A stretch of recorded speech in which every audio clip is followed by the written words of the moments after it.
Do you have lots of millennials in your office? They are the largest group in the workforce, having surpassed baby boomers as America's largest generation.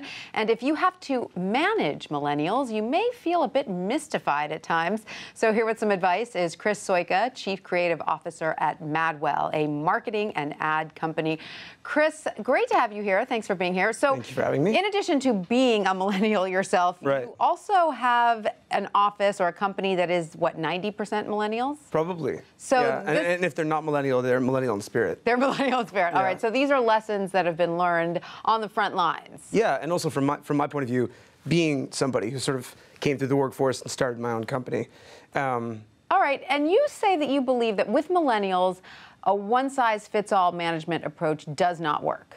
Right. I mean, you have to think about a generation that grew up in the 90s and the early aughts that was told, you know, you're special, you're unique. That has been the message everywhere, all over education and entertainment, and that's led to, you know, incredible things like somebody in a sweatshirt starting Facebook. Right.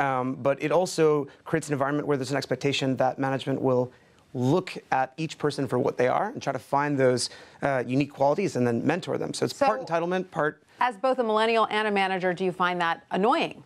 Yeah, I mean, part of it is like, hey, chill, earn your space, earn your right in the company. But another part of it is sort of a constant amazement at the risks people are willing to take if you give them the sensation that they can land and fail safely and explore those talents. So you say help them develop the unique, help them develop what's different into something that the company can benefit from. Yeah, exactly. Everyone is coming with this day and age with hobbies and skills and experiences that have been developed over years, and you know, we can either treat them like they're supposed to fit into a slot in a company, or put them in a sort of wider expanse area and figure out what their unique skills are and really push them. So for us, with designers, for example, we'll say, are you a great illustrator? Are you a great layout designer? And we'll push them in those directions. And you say one of the ways of doing that is to give them a mentor, not a supervisor per se, but a mentor. What's the difference? I think in a sort of informal way, often around drinks and food, to be able to deal with the sort of fish out of water syndrome that happens when you get a new job,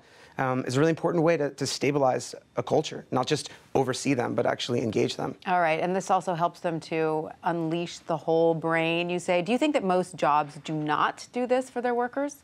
I think a lot of our culture hasn't sort of embraced the fact that the ADHD super, you know, multitasking mindset is actually can be harnessed. If you let people sort of think and deal with problem solving in a way that's expansive, they become much more committed to their job and I think much more fulfilled. One of the best things a writer in my company ever said to me is, you know, this job makes me use my whole brain and that makes me want to come to work every day. And I think that's the entire purpose of going to work. And does that help solve another problem that a lot of companies have these days, which is that we live in a change your job every 2 years culture?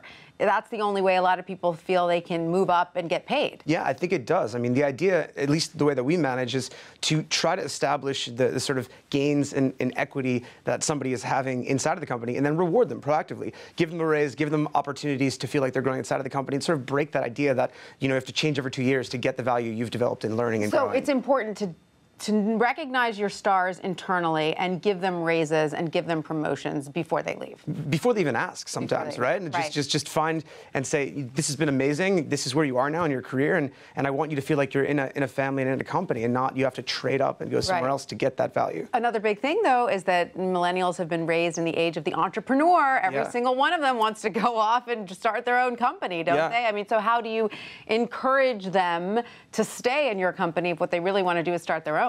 I think it's in two ways, right? Let them do entrepreneurial things within your company, support the side tasks and endeavors that they do. I mean, I think everyone in my company is producing something on the side, art, pottery, running a side business, but also be comfortable with the fact that if they're really ready to make the leap, the best thing you do is support them, and that creates a culture that people feel comfortable in, and when they're ready to go, you can help them get started in their next endeavor. All right, Chris Soika, are the millennials in your office, are any of them parents yet? That's happening. That's happening steadily. Next wave. Yeah, I'm not, because I'm not qualified to be a parent. But some of our staff are. All right, great. We'll come back and talk about that. Chris Soika, thank you so much. Thanks a lot.